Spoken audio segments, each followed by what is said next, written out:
तो मुझे ये समझाइए कि जब आपने ज़ोमैटो की जर्नी चालू करी तो सबसे बड़े चैलेंजेस आपको क्या फेस हुए?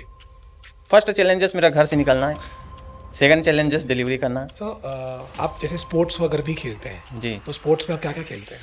जी मैं पैरा कैनोइंग खेलता हूँ, बोटिंग।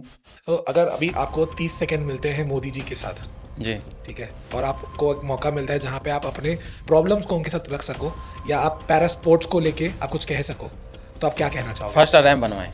देखिए बूढ़ा तालाब में हम लोग कैनोइंग करते हैं, ठीक है। और वहाँ जो रैम्प नहीं है नीचे उतरने के लिए, तो अब मुझे बताइए, जैसे अभी थोड़े टाइम पहले बता रहे थे कि जब आपको ये एक्चुअली इनिशियली प्रॉब्लम हुआ, जी यू फेल्ट लाइक कि जीने का कोई मतलब नहीं है, जी कहीं ना कहीं आपने सुसाइड भी अटेम्प्ट किया बता रहे जी थे, जी तो वो वक्त और आज का वक्त, क्या आपको लगता है कि अच्छा हुआ वो चीज़ फेल हो गया कि आज मैं ये कर पा रहा हूँ?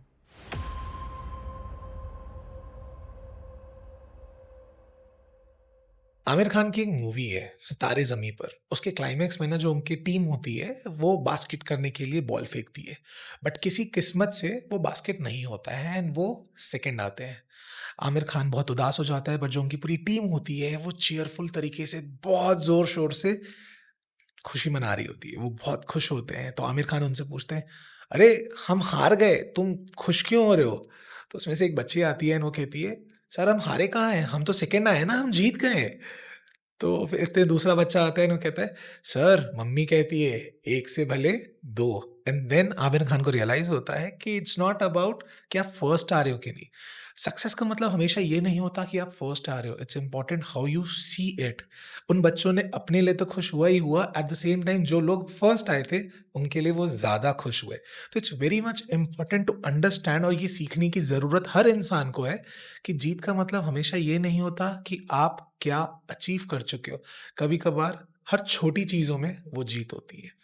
ऐसी ही जीत के साथ आज हमारे साथ जो गेस्ट हैं उन्होंने अपनी जीत को अपनी कामयाबी बना ली है। आज हमारे साथ है महेश्वर पाटले जी, जो एक ज़ोमैटो डिलीवरी गाय है। बट आप सोच रहे होंगे ज़ोमैटो डिलीवरी गाय है, उन्होंने क्या ऐसा कर लिया? 19 साल की उम्र में इनको एक इंजरी हुई बिकॉज़ ऑफ व्हिच इनकी बॉडी पैरालाइज़ हो गई। एंड आज के डेट में वो व्हीलचेयर में पूरे रायपुर शहर में ज़ोमैटो में डिलीवरी करते हैं। इनका एक बहुत प्यारा क्वेश्चन आया था पॉडकास्ट चालू होने से पहले। आपको पता है कि कैफ़ेज़ बहुत सारे हैं जिन पे स्टेयर्स हैं, जगह नहीं है व्हीलचेयर जाने की। That is something which is adjustable. But ऐसे बहुत सारे मॉल्स हैं जो इनके लिए नहीं बने हैं, जहाँ पे ये जा सके और वहाँ से वो खाना पिक कर सके। तो आप सोच के देखिए, ये दीपेंद्र गोयल जी आपके लिए है, कि आप सोच के देखिए कि अगर आपका साथ देने के लिए आज के डेट पे ये आगे बढ़ के आ चुके हैं, ये अपना 10x लगा रहे हैं, because it's very difficult and very challenging at the same time, but he is trying his best. But कहीं न कहीं इस पे गवर्नमेंट को साथ देना पड़ेगा ऐसे सिचुएशन में, सो दैट ये और ज़्यादा बढ़ सके। जितने और हैं जो चाहते हैं कि वो अपनी ज़िंदगी में कुछ कर सकें, वो इनका साथ दे सकें। So welcome to our podcast channel Maheshwar ji. जी थैंक यू सो मच। सबसे पहले तो मैं समझना चाहूँगा, इतना जिगरा, क्योंकि एफर्ट्स चाहिए होते हैं ये एक्सेप्ट करने के लिए कि I am okay to be in the wheelchair and go in the society. जी क्योंकि क्या होता है, वरना ये जनरली दिमाग में आता है, जहन में आता है, यार लोग क्या सोचेंगे, जी जी जी लोग कैसे देखेंगे, लोग वो पिटी में देखेंगे। तो उस समय आप कैसे हैंडल करते हैं ये सारी चीज़ों को? हाँ, ये इंसिडेंट बहुत होता है। बहुत लोग शॉक होते हैं कि आप ऐसे भी, ऐसे हालात में भी आप ज़ोमैटो डिलीवरी कर रहे हैं ऐसे करके। तो किसी का सोच अलग होता है, किसी का सोच अलग होता है। देखिए कोई सपोर्ट देता है, कोई थोड़ा अलग ही नज़रिए से देखता है कि कैसे करेगा, क्या करेगा, कैसे करता होगा। तो जो लोग सपोर्ट देते हैं, मोटिवेट करते हैं कि अच्छा कर रहे हो, तो हमको अच्छा लगता है। कई लोग उनका सोच अलग होता है, थोड़ा बात सुना देते हैं, कुछ और कुछ बोल देते हैं, तो डिमोटिवेट हो जाता है। बट फिर बाद में एक कान से सुनो, दूसरे कान से निकाल दो, अरे ऐसा क्या, वाला सिस्टम है मेरा। क्या बात है। जी जी नेगेटिव बातें को ऐसी है। ओके। जी मुझे ये बताइए, आपको ये थॉट कैसे आया कि ज़ोमैटो में आप डिलीवरी कर सकते हैं एंड आपका आप अर्निंग उसके थ्रू चालू कर सकते हैं, लाइक ये समझ कैसे आया कि this can be your thing? जी, जब मैं देखिए घर में था, तो बेड में पहले मैं पढ़ रहा था 4-5 साल पहले। तो मैं सोचा कि अरे यार घर में पड़े रहने से कुछ फ़ायदा तो मिलेगा नहीं। तो तो मैंने सोचा कि चलो कुछ करूँगा। तो मैं देख रहा था कि कुछ मिले गाड़ी वगैरह जो भी ट्राईसाइकिल जो गवर्नमेंट साइड से है, वो मिले या कोई भी सहारा मिले जिससे मैं बाहर निकल के अपना जो भी काम है वो कर सकूँ। तो उसी के लिए मैं अपना प्रॉब्लम को ना सोशल मीडिया में पोस्ट किया। मैं अपना प्रॉब्लम जितना भी कंडीशन है, तो उसके बाद बहुत लोग जुड़े, बहुत लोग मेरे जैसे स्पाइनल कॉर्ड इंजरी पेशेंट लोग जो ऐसे पड़े हैं, उन लोगों से मिला, उन लोग बताए कि ऐसा-ऐसा है। तो उन लोगों से और बहुत जानकारियाँ मिली, तो एक दोस्त है मेरा अभनपुर में, उनसे संपर्क हुआ सोशल मीडिया के द्वारा। उसने मुझे ज़ोमैटो के बारे में बताया, अपना छत्तीसगढ़ में ये खुला है, अगर आप करना चाहते हैं, तो कर सकते हैं, फॉर्म डला रहा है। तो मैंने सोचा अरे यार ज़ोमैटो डिलीवरी कैसे करूँगा? मैं तो चल फिर नहीं सकता, कैसे जाऊँगा ऊपर, कैसे मिलूँगा लोगों से, बिल्कुल। कैसे नज़रिया होगा क्योंकि मैं चल नहीं सकता और ज़ोमैटो कर रहे हो, हाँ, ऐसे करके। हाँ। तो यही एक झिझक, डर था कि क्या कैसे देखेंगे लोग, कैसे जज करेंगे ऐसे करके। फिर वो मेरा दोस्त समझाए कि करके देखो, घर में पड़े रहोगे तो कुछ नहीं होगा, जो भी होगा देखा जाएगा ऐसे करके। फिर मैंने उन्हें फॉर्म का लिंक भेजा, लिंक विंक में डाल दिया। फिर डालने के बाद 15 दिन के बाद कंपनी वाले ने संपर्क किया, तो आप ऐसे करेंगे तो आपको हम लोग कुछ पैसे आपको देना पड़ेगा, आपको व्हीलचेयर है जो गाड़ी इलेक्ट्रिक गाड़ी है उसको देंगे, आप ज़ोमैटो कर सकते हैं। तो मैंने बोला मैं कैसे कर सकता हूँ मैम, ये ऐसा-ऐसा है। तो आप कर सकते हैं, बहुत लोग अलग-अलग स्टेट में करते हैं, तो आप भी कर सकते हैं। कुछ-कुछ बस थोड़ा एडजस्ट करना पड़ेगा आपको। फिर मैंने फॉर्म डाल दिया, फिर गाड़ी बनने के बाद 1 डेढ़ महीने बनने के बाद आ गया, फिर 15-20 दिन के बाद मैं अपना ज़ोमैटो चालू कर दिया। जो होगा देखा जाएगा, घर में रहने से कुछ नहीं होगा, बाहर निकलना पड़ेगा। बहुत खूब, जी। बहुत खूब। मतलब ये हर उन लोगों के लिए सीख होनी चाहिए जहाँ पे लोगों के पास सब कुछ होने के बाद भी, जब वो ये सोच रहे होते हैं कि यार ठीक है ना, घर पे सो रहे हैं, आलस कर रहे हैं या फिर नॉर्मल मूवी देख रहे हैं, खा रहे हैं, पी रहे हैं, बढ़िया चल रहा है, ऐसा लग रहा है ज़िंदगी बढ़िया चल रही है। उन्हें ये समझने की ज़रूरत है बाहर निकलना ज़रूरी है, दुनिया देखनी ज़रूरी है। जी, जी। दुनिया में बहुत कुछ है जी, एंड जी। अगर आप कर सकते हैं तो सब कर सकते जी, हैं। जी, बिल्कुल। बिल्कुल। तो मुझे ये समझाइए कि जब आपने ज़ोमैटो की जर्नी चालू करी, तो सबसे बड़े चैलेंजेज़ आपको क्या फेस हुए? सबसे बड़ा चैलेंजेस डिलीवरी करना। ठीक है, फर्स्ट चैलेंजेस मेरा घर से निकलना है, सेकंड चैलेंजेस डिलीवरी करना, ठीक है। थर्ड चैलेंजेस बारिश, ओके, फोर्थ चैलेंजेस गाड़ी का खराब होना। अच्छा, जी, अच्छा, और 5 चैलेंजेस मेरा बॉडी का प्रॉब्लम। ओके। कभी-कभी हो जाता है करते-करते। हुँ, जैसे तबीयत खराब हो गया है, कुछ और प्रॉब्लम हो जाता है क्योंकि होता रहता है ना, हमारे शरीर ही ऐसा है फिलहाल, ऐसे कंडीशन में है, हुँ, कभी भी प्रॉब्लम आ सकती है। ठीक है। जी। तो फर्स्ट चैलेंजेस क्या है, घर में मैं जब निकलता हूँ तो मेरे अगर फैमिली वाले मेरे सपोर्ट नहीं करते तो मैं घर से नहीं निकल सकता। क्योंकि लोग जो मैं किराए में रहता हूँ, रेंट में रहता हूँ अभी मैं, मेरा अभी वहाँ पर बोरिया खुर्द आरडी कॉलोनी में किराए पे रहता हूँ। तो वहाँ मेरे घर वाले में जो छोटा-सा जगह है तो वहाँ से एक पहले सीढ़ी था, वहाँ पर हम लोग सीमेंट-विमेंट डाल के अपना रैंप बना दिए। ठीक है। वहाँ से मेरे माँ या भाई या मेरे पापा पकड़ के निकालते हैं, तो वहाँ निकाल के वहाँ से जाता हूँ। वो चैलेंजेस है अलग, अगर उन लोग वहाँ से हेल्प नहीं करेंगे, तो मैं घर से भी बाहर नहीं निकल सकता। ओके, तो ये एक है वो है, दूसरा क्या है डिलीवरी। डिलीवरी में जैसे रेस्टोरेंट ऊपर रहता है, तो उसमें दिक्कत होता है, लेने में पार्सल पिकअप करने में। तो कब फ़ोन करता हूँ तो ला देते हैं, कभी-कभी रेस्टोरेंट वाले भी सुना देते हैं, "अरे यार! आपको बार-बार काहे ला के देंगे? हमारा भी और भी काम है।" ये है। और फिर कभी-कभी उनका फ़ोन नहीं लगता, कभी और उसी में दिक्कत होता है। ये क्या है, अपना ज़ोमैटो वाला भाई मिल जाते हैं कई लोग, तो उनसे बोल देता हूँ ला के दे देते हैं, या कोई नहीं मिलता, चाहे रेस्टोरेंट को फ़ोन नहीं लगा, ज़ोमैटो वाले नहीं मिला कोई, तो रैंडमली जो लोग हैं, जो कस्टमर जाते हैं अपना हाँ, रेस्टोरेंट में, उनको बोलता हूँ, "सर, मैम, आप एक बार वहाँ से संपर्क करा दीजिए, मैं ज़ोमैटो वाला हूँ, बाहर में हैंडीकैप है, तो अंदर नहीं जा सकता।"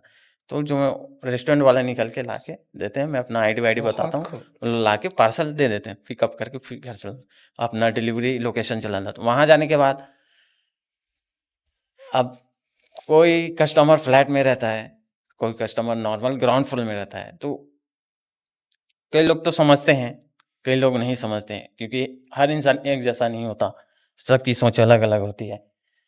तो पहले एक नियम नहीं था पहले। अभी-अभी ये दिवाली 2025 में ये नियम लाए हैं कि अब ऑर्डर देने से पहले कस्टमर को कन्फर्म किया जाता है कि जो बंदा आ रहा है वो ओके, हैंडीकैप हैं। ठीक अगर है। आप पार्सल नीचे आके ले सकते हैं फ्लैट से या घर से बाहर निकल के ले सकते हैं, तो ऑर्डर एक्सेप्ट करें वरना रिजेक्ट करें। उनके पास ऑप्शन रहता है हमसे लेना ना लेना, ठीक है। ये है। तो अब तो कस्टमर को बताया जाता है कि ऐसा-ऐसा है, क्या-क्या। हुँ, तो जो अच्छे रहते हैं, समझते हैं, वो लोग एक्सेप्ट करते हैं, जो लोग नहीं समझते, वो लोग रिजेक्ट मार देते हैं। तो यही दिक्कत है। पहले क्या होता था, पहले ये नियम नहीं था तो कस्टमर लोगों के पास जाने के बाद लिफ्ट के पास उन लोग नीचे नहीं आते थे। कई लोग कई मेरे पास कई इंसिडेंट हुआ है, थोड़ा इमोशनल भी हुआ हूँ उनके साथ हाँ, कि यार यार मेरे को सपोर्ट नहीं दे रहा है कोई, ये करके थोड़ा अलग फील, कुछ गलत थोड़ी कर रहा हूँ ऐसे हुँ, करके। हुँ, हुँ। तो लोग, कई लोग चिल्ला भी हैं, चिल्ला दिए हैं मेरे और क्यों करते हैं ज़ोमैटो जब ऊपर नहीं आ सकते तो, ऐसे हालात में। ऐसे बहुत लोग सुनाए हैं मुझे, चिल्लाए भी हैं, बट कोई नहीं, मैं निकाल दिया माइंड माइंड से। तो ऐसा हुआ है, कई अपार्टमेंट में, कई जो लग्ज़री अपार्टमेंट रहता है, कई-कई और रेस्टोरेंट में रहता है, उन लोग वहाँ के गार्ड या कोई मैनेजर रहते हैं, वो लोग अंदर जाने नहीं देते हैंडीकैप है ओके, करके। जी। तो ये चैलेंजेस रहता है, कस्टमर नीचे नहीं आता, ये चैलेंजेस रहता है, कस्टमर कुछ सुना देता है, ये चैलेंजेस रहता है। कभी-कभी कस्टमर आप जैसे भी हो, ऊपर ला के दो, क्योंकि मैंने ऑर्डर किया पैसे से। तो जो मेरा न्यू मोशन का जो व्हीलचेयर इलेक्ट्रिक गाड़ी है, वो जॉइंट वाला है। अभी जो उसका इंजन है नीचे रख के आया हूँ, तो उसको अलग करता हूँ। लिफ्ट में जो एक्सेसिबल रहते हैं, ज जो रैंप रहते हैं, सीढ़ी नहीं रहता, इसको जॉइंट को अलग खोलता हूँ, खोलने के बाद व्हीलचेयर में ऊपर जाता हूँ, जितने मंजिल रहेगा, फिर पार्सल लेता हूँ, नीचे आ जाता हूँ। ये चैलेंज रहता। और उसके बाद बारिश, थर्ड चैलेंज बारिश होता है, उसमें पूरा भीग जाता हूँ, गाड़ी खराब होने का डर रहता है। बैटरी वाला है, तो उसको पूरा पन्नी में पैक कर देता हूँ। और अभी-अभी तो बहुत बारिश हो रहा है, कई बार भीगते घर जाता हूँ। अच्छा, जी, जी, अभी-अभी रेनकोट भी मँगाया हूँ, लेकिन अभी ट्राई करके नहीं देखा। अच्छा। उसका पूरा गेटअप ही अलग है। हुँ, और चौथा, गाड़ी खराब हो जाए, जैसे पंचर-वंचर हो गया, तो धीरे-धीरे जाना पड़ता है। जाते-जाते पूरा टायर का और ट्यूब पूरा बैंड बज जाता है। उसके ऊपर पूरा चेंज कराना पड़ता है ये। सही है। और एक है डॉग्स, कुत्ते लोग, अच्छा, उन लोग भौंकते रहते हैं, क्योंकि मेरा जो गाड़ी है उसका शेप ही अलग है। उन लोग देखते हैं, हाँ, अरे कैसा बंदा जा रहा हाँ, है ऐसे मतलब करके। उनके लिए थोड़ा कुछ नया हो जी, जी, जाता है नया वो। रहता है। उन लोग बहुत भौंकते हैं और मैं कभी-कभी दौड़ के आके वो जो गाड़ी है ना, तो उसको काटने लगते हैं। मुझे तो अच्छा, नहीं काटते, हाँ, इसलिए मैं उनके उनसे बचने के लिए एक रॉड रखता हूँ मेरे बैग में, हाँ, तो बच जाता हूँ। हुँ। जी। मारे नहीं है ना कभी-कभी किसी नहीं, को? नहीं, 1-2 जने को सिर्फ़ मारा हूँ, जो डराने के ज़्यादा लिए। अग्रेसिव थे। हाँ, जी। सिर्फ़ डराने के लिए होता हाँ, है वो। डराने के लिए। मारा नहीं हूँ। मैं खुद कुत्ता प्रेमी हूँ भैया, अच्छा, dog lover, okay, not hat. Okay. तो जी, अब मुझे समझाइए जैसे आपने खुद बोला कि जब ये आपके साथ हुआ, जी, आप खुद बाहर उठने में नहीं हो काबिल बन रहे थे। जी, जी, आपको समझ नहीं आ रहा था मैं बाहर कैसे निकलूँ? जी, बट आपके उस दोस्त ने आपको पुश किया और आप फाइनली ज़ोमैटो जॉइन किए। जी, जी। तो एक तरफ उसका जो डिमोटिवेशन है वो तो है ही, बट हुँ, इसके साथ-साथ जो आपने इतने सारे चैलेंजेस बताए वो भी डेली बेसिस पे आपके साथ होते हैं। जी, तो जी। डेली मोटिवेशन आप कहाँ से लेके आते हैं कि मेरे को आज तो करना ही है, कल भी करना है? खुद से। हाँ, जी। खुद में आता है कि मैं करूँगा, कैसे भी हो। यही है, मैं खुद अपना बना के रखा हूँ, कोई भी प्रॉब्लम आए, करना ही करना है। ये जो है समय, वो धीरे से चला जाएगा आगे। अभी थोड़ा दर्द है, बाद में वो दर्द का राहत मिल जाएगा। क्या बात है! जी, क्या बात है! क्या तो मैं जानना चाहूँगा ये एग्ज़ैक्टली हुआ कैसे? ये जो आपके प्रॉब्लम, हाँ जी, हाँ जी। ये अपना प्रॉब्लम जो, हाँ जी, हाँ जी। जी। 19 साल की उम्र में जो आपको स्पाइनल इंजरी हुई, वो एग्ज़ैक्टली हुई कैसे? जी, ये 2018 में मैं गुढ़ियारी रायपुर में गुढ़ियारी राम सखा उपाध्याय है, प्राइवेट आईटीआई प्लस कॉलेज है। तो वहाँ मैं आईटीआई को पढ़ रहा था और नाइट को भी जॉब करता था कंप्यूटर ऑपरेटर का। तो जब मैं कंप्यूटर चलाने बैठता था तो बैक पेन होता पीछे में, तो धीरे-धीरे वो 3-4 दिन में हाई प्रेशर एकदम बहुत ज़्यादा ही बढ़ते गए, जो असहनीय था। मैं सह नहीं सकता था। जब पेन किलर लेता था तो ठीक हो जाता था, फिर उसका असर खत्म होने के बाद फिर से स्टार्ट हो जाता था। तो घर में बताया, घर वाले चलो आ जाओ यहाँ गाँव में इलाज-विलाज कराते हैं। मैंने पेन किलर लेके गाँव चला गया। गाँव में जाने के बाद दवाई का असर खत्म हुआ, फिर से दर्द स्टार्ट। फिर घर वाले फिर मुझे डॉक्टर के पास ले गए गाँव में। वहाँ 2 इंजेक्शन लगाए, ठीक हो गया प्रॉब्लम। फिर वो दर्द स्टार्ट हो गया, फिर वो प्रॉब्लम 5-6 घंटे के बाद। उसके साथ-साथ धीरे-धीरे मेरा बॉडी पैरालाइज़ होते गया। सुबह 8-9 घंटे में सुबह तक 8-9 घंटे में पूरा बॉडी पैरालाइज़ हो गया। बहुत इलाज करवाया, कुछ हुआ नहीं। डॉक्टर ने अंत में बोल दिया कि इसका कुछ इलाज नहीं है, क्योंकि आपको स्पाइनल कॉर्ड इंजरी हो गया है, इस कारण इसका कोई इलाज नहीं है। तो आप जैसे हैं एक्सेप्ट करके जीवन जिए। जी। तो ये आपके लिए एक्सेप्ट कर पाना कैसे पॉसिबल था? बहुत मुश्किल था। मैं तो 3, 4, 5 साल पहले तो कर ही नहीं रहा था एक्सेप्ट। मैं ऐसे नहीं जीऊँगा, ऐसे जी के कुछ फ़ायदा नहीं है, इससे अच्छा मैं सुसाइड कर लूँ। कई बार कोशिश किया हूँ सुसाइड करने का, फिर भी बच गया हूँ। जी। तो फिर बहुत कोशिश किया सुसाइड करने का, बट ठीक हो गया। अब धीरे-धीरे मैंने भी एक्सेप्ट कर लिया कि ये प्रॉब्लम के साथ जीना पड़ेगा, व्हीलचेयर के साथ।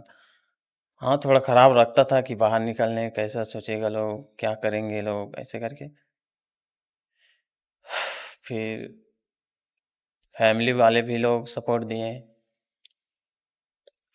फिर उसके बाद मैं एक्सेप्ट करके अपना अब कर रहा हूँ जो भी है।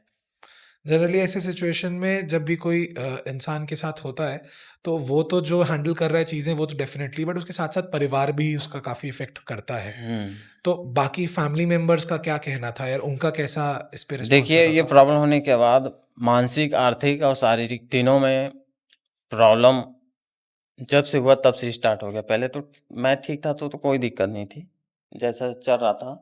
मिडिल क्लास हैं हम लोग, हाई क्लास नहीं हैं। तो ये प्रॉब्लम होने के बाद देख मानसिक में भी सब लोग दुखी, क्या मेरा बेटा कैसा करेगा, मेरा भाई कैसे करेगा, क्या ऐसा होगा जीवन, उसके बारे में सोचते हैं।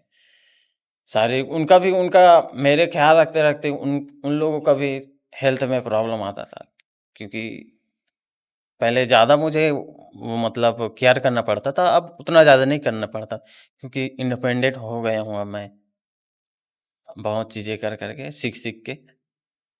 और मानसिक लोग में भी है, शारीरिक, मानसिक सभी में, आर्थिक में भी है। मेरे इलाज में जितना भी था कुछ, जो भी, वो सब मेरे इलाज में चला गया। तो अभी कुछ नहीं, अब जो भी है हाथ पैर है, कमा रहे हैं, खा रहे हैं, जी इतने हैं। और अब एक्सेप्ट कर में परिवार वाले भी एक्सेप्ट कर लिए हैं कि जैसा है सपोर्ट देते हैं मुझे, और मैं जो भी करता हूँ उनमें हाथ बटाते मेरा। अभी फैमिली में आपके कौन-कौन रहता है आपके साथ? जी, मेरा पापा, मम्मी, 2 भाई, 2 बड़ी बहन जिनकी शादी हो चुकी है, और बस। तो अभी जैसे आप अभी ज़ोमैटो में डिलीवरी का काम कर रहे हैं, बाकी लोगों का क्या-क्या काम है? क्या-क्या करते हैं? उन लोग मज़दूरी करते हैं। अच्छा, जी, सभी ओके, लोग। ओके। और तो मेरी माँ भी, उनका भी हेल्थ थोड़ा प्रॉब्लम रहता है हुँ, अभी। हाउसवाइफ़ है, घर में मेरा देख-रेख करती है, खाना-वाना बनाती है, बस। ठीक है। मुझे ऐसा लगता है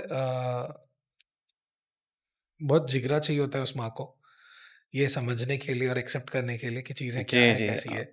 एंड उनका सपोर्ट बहुत ज़्यादा ज़रूरत जी, होता है। जी, बहुत ज़्यादा ज़रूरी है, उनके बिना कुछ नहीं कर सकता था ओके, मैं। तो ऐसा कौन-सा एक इंसान है जिसने सबसे ज़्यादा आपकी मदद की है या आज आप जहाँ हैं, उसमें कहीं न कहीं उनका सबसे बड़ा श्रेय है कि इनके कारण आज आप इतना अच्छा और इतना आगे बढ़ चुके हैं?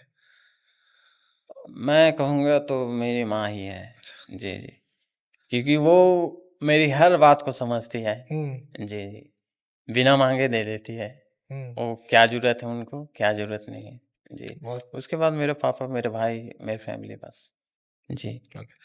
अ, अब मुझे बताइए, जैसे अभी आप थोड़े टाइम पहले बता रहे थे कि जब आपको ये एक्चुअली इनिशियली प्रॉब्लम हुआ, जी, यू फेल्ट लाइक कि जीने का कोई मतलब नहीं है, जी। एंड कहीं न कहीं आपने सुसाइड भी अटेम्प्ट किया, आप बता रहे हैं। जी, जी। तो वो वक़्त और आज का वक़्त, क्या आपको लगता है कि अच्छा हुआ वो चीज़ फ़ेल हो गया कि आज मैं ये कर पा रहा हूँ? उम, अब जो होता है तो अच्छे के लिए ही होता है बोलते हैं कई लोग। हुँ, हम गॉड ने तो क्या सोच के रखा है मेरे लिए, ये तो नहीं जानता था मैं। लेकिन वो वक़्त ज़्यादा दुखदाई था हुँ, ये वक़्त से, हुँ, क्योंकि परिवर्तन का नाम ही ज़िंदगी है, एक जैसा नहीं रहता। बिल्कुल। पहले अलग रहेगा, धीरे-धीरे गाड़ी आगे बढ़ता है, फिर धीरे-धीरे चेंज होते जाता है। और उसके साथ-साथ हम भी चेंज होते जाते हैं। ओके। जी, तो ठीक है, जैसे भी है। आपको वो सपोर्ट और आपको वो चीज़ें मिल गई, शायद आपके पास आपकी माँ थी, आपके पापा थे, आपके भाई और बहन थे, तो आप कहीं न कहीं उस वक़्त से आप बाहर निकल गए, आप अपने दम पे कमाने लग गए, जैसे आपने कहा आप इंडिपेंडेंट बन गए। जी, तो जैसे आपने बताया कि आपके लिए कहीं न कहीं आपकी फैमिली थी सपोर्ट करने के लिए, जी। तो आप शायद उस इंडिपेंडेंस की तरफ आ पड़े जहाँ पे आप अपने दम पे आप सारी चीज़ें कर रहे हैं। जी, जी। बट बहुत सारे ऐसे लोग हैं बाहर जहाँ पे उनको ये लोग नहीं मिल पा रहे हैं या वैसा सपोर्ट नहीं मिल पा रहा है, उनके लिए आप क्या कहना चाहेंगे? हाँ, ये है कि कोई-कोई अभी भी है मेरे नज़र में बहुत लोग हैं अपने छत्तीसगढ़ में भी और अपना भारत देश में भी, जिनको घर से सपोर्ट नहीं मिलता। तो उन लोग जब तक घर से सपोर्ट नहीं मिलेगा तब तक इंसान कुछ नहीं कर सकता। घर का सपोर्ट बहुत ज़रूरी है, जो अपना फैमिली है, चाहे कोई भी हो सकता है। तो उनका सपोर्ट ज़रूरी है और घर का सपोर्ट के साथ-साथ बाहर सपोर्ट भी कुछ मायने रखता है। जैसे लोग बाहर जो चलते-फिरते हैं, उन लोग भी और अपना गवर्नमेंट भी है, गवर्नमेंट भी सपोर्ट करे हमको, तो हम लोग अच्छा कर सकते हैं और जो जिनको सपोर्ट नहीं मिलता हो और घर से एक सपोर्ट चाहिए उनको और बाहर से भी जैसे गवर्नमेंट है, उनको भी सपोर्ट चाहिए। गवर्नमेंट उनकी हेल्प करे, उनका हर चीज़ों में बहुत चीज़ें हैं, पेंशन वगैरह और बहुत सी योजना है दिव्यांगों के लिए। उनका योजना में काम करे, यही है। अच्छा अगर ये सब गवर्नमेंट अच्छा से करती है, तो हैंडीकैप लोगों और भी आगे बढ़ सकते हैं। बहुत सी चीज़ें हैं, गवर्नमेंट जो करना चाहिए, वे कर भी रहे हैं लेकिन वो सिर्फ़ कागज़ी में है। लोगों तक नहीं प्रैक्टिक पहुँच रहा है। जी, जी, लोगों तक पहुँच नहीं रहा है। बहुत चीज़ें हैं जो अभी तक समाज कल्याण विभाग में अपना अ, इक्विपमेंट गाड़ी वगैरह, ट्राईसाइकिल वगैरह जो हैंडीकैप लोगों के लिए रहता है, उन लोग पड़े-पड़े सड़ जा रहे हैं, लेकिन दे नहीं रहा है। मैंने तो बहुत 2-3 बार फॉर्म डाला था अपने ज़िले में, बट मिला नहीं। बाद में 1-2 साल के बाद संपर्क किया मुझे, "भाई, भाई ले लो" ऐसे हुँ, करके। नहीं यार मुझे तो मेरे पास है, अब क्या करूँगा उसको? कोई दूसरे को दे दो जिसको ज़रूरत है। सही बात है। जी, तो गवर्नमेंट जो हैंडीकैप लोगों को ज़रूरत है, उनको मुहैया कराए, तो बाहर निकल सकते हैं और ये क्या है, प्राइवेट सेक्टर हो चाहे गवर्नमेंट सेक्टर, एक हैंडीकैप लोगों के लिए रैंप बहुत ज़रूरी है, ताकि हम भी शॉप के अंदर या कहीं जा सकते हैं व्हीलचेयर के थ्रू बिल्कुल। और सपोर्ट दें हम लोगों को। लोग सपोर्ट दें, गलत नज़रिए से ना देखें कि हैंडीकैप है तो कुछ नहीं कर सकता, हम लोग भी कर सकते क्या हैं। बात है! जी, जी। क्या बात है! ओके, सो आप जैसे स्पोर्ट्स वगैरह भी खेलते हैं, जी। तो स्पोर्ट्स में आप क्या-क्या खेलते हैं? जी, मैं पैरा कैनोइंग खेलता हूँ, बोटिंग और दूसरा व्हीलचेयर रग्बी क्या बात है! और तीसरा कभी-कभी व्हीलचेयर रेसिंग हो जाता है। जी। Okay, okay. तो अगर अभी आपको 30 सेकंड मिलते हैं मोदी जी के साथ, जी। ठीक है? और आपको एक मौका मिलता है जहाँ पे आप अपने प्रॉब्लम्स को उनके साथ रख सको या आप पैरा स्पोर्ट्स को लेके आप कुछ कह सको, तो आप क्या कहना चाहोगे? फर्स्ट रैंप बनवाएँ, ये सबसे ज़्यादा प्रॉब्लम होती है। सेकंड दिव्यांग खिलाड़ी हैं, जो बहुत सारे गोल्ड मेडल जो भी मेडल लेके जीत चुके हैं, उनको उनका जो है वो प्रॉपर नहीं मिलता, प्रोत्साहन जो भी चीज़ें हैं, वो नहीं मिलता, छात्रावास नहीं मिलता और बहुत सी चीज़ें जो हम लोगों को ज़रूरत पड़ती है खेलों में, वो चीज़ें नहीं मिलती। इसलिए यहाँ के जो दिव्यांग खिलाड़ी हैं, चाहे नॉर्मल खिलाड़ी भी लोग हैं, उन लोग भी कतराते हैं स्पोर्ट में जाने के लिए क्योंकि गवर्नमेंट का सपोर्ट नहीं रहता। बस मुँह से बोलने से कुछ नहीं होगा, आप करिए प्रैक्टिकल तभी तो होगा।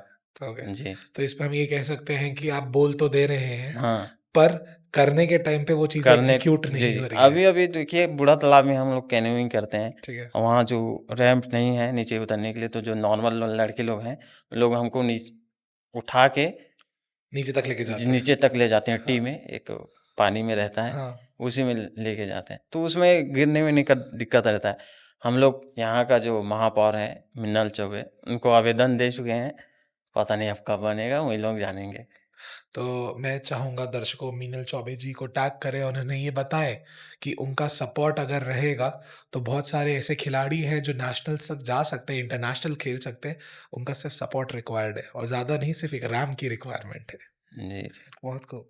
ओके, तो आप मुझे बताइए जनरली डिसेबिलिटी जो होता है, जो जी। एक ये शब्द है, हुँ, हुँ। उसका मतलब क्या है आपके अकॉर्डिंग? बाहरी लोग सोचते हैं कि डिसेबिलिटी केवल शारीरिक, उन लोग तो शारीरिक देखते हैं। हाँ। आप जैसे कोई भी देखेगा तो अच्छा ये दिव्यांग है, चल फिर नहीं सकता या देख नहीं सकता, सुन नहीं सकता, बोल नहीं सकता। लेकिन डिसेबिलिटी किसी को जानबूझकर नहीं मिलता, कोई जन्मजात रहता है, कोई एक्सीडेंट वगैरह के द्वारा थ्रू हो जाता है। तो कोई सोचे ना कि डिसेबिलिटी है क्या तो कोई कुछ नहीं कर सकता, ये समाज में रहने लायक नहीं है, समाज का हिस्सा नहीं है। तो डिसेबिलिटी को अभिशाप ना समझे लोग, हम लोग भी आपकी तरह एक इंसान हैं। जी, तो हम लोग भी समाज में इंडिया में अपना देश को आगे बढ़ाने में भी मदद करते हैं, चाहे स्पोर्ट के थ्रू, चाहे व्यवसाय के थ्रू, चाहे और कुछ भी के थ्रू हम भी कंट्रीब्यूट करते हैं आपके साथ। तो क्या कह सकते हैं डिसेबिलिटी एक्चुअल में शारीरिक नहीं मानसिक है, सिर्फ़ सोच है? जो सोच लोगों की सोच है, शारीरिक मानसिक तो नहीं कह सकते, लोगों की सोच है। जैसा आप देखते हैं वैसे हम हैं। क्या बात है! जी। बहुत खूब, ओके। तो अभी जैसे अलग-अलग मौसम आते हैं।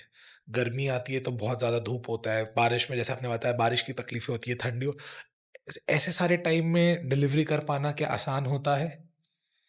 नहीं, आसान तो नहीं होता। गर्मी के समय में ज़्यादा हीट होता है। मोबाइल बहुत हीट हो जाए ऐसा फट जाएगा लगता है। दूसरा बारिश के समय, ये बारिश के समय जब बारिश होता है तो रुकना पड़ता है कोई ब्रिज वगैरह, कोई शेड वगैरह के नीचे। तो उसमें तो ये दिक्कत होता है, ठंड में ठंड लगती है। हम लोगों को ज़्यादा ठंड लगी क्योंकि हमारा बॉडी पैरालाइज़ है। तो कितना भी जैकेट वगैरह स्वेटर पहन लो, ठंड ही लगता है। दिक्कत होता है उसमें। हर चीज़ों में अलग-अलग अपने-अपने मौसम में सभी में हुँ, परेशानी होती है, हुँ। चाहे गर्मी, सर्दी और बारिश। Okay, okay. जी। तो आपका ऐसा क्या एक सपना है जो आप चाहते हैं कि आप पूरा करना चाहते हैं अपनी ज़िंदगी में? जी, मैं तो अभी तो ठीक होना चाहता हूँ, चलना चाहता हूँ अपने पैरों पे। बहुत कोशिश करता हूँ ठीक होने का। मैं बहुत कोशिश किया टैबलेट, डॉक्टर वगैरह का, बट हुआ नहीं। फिर भी अपना अभी तक है कि मैं ठीक होऊँगा एक दिन ऐसे करके।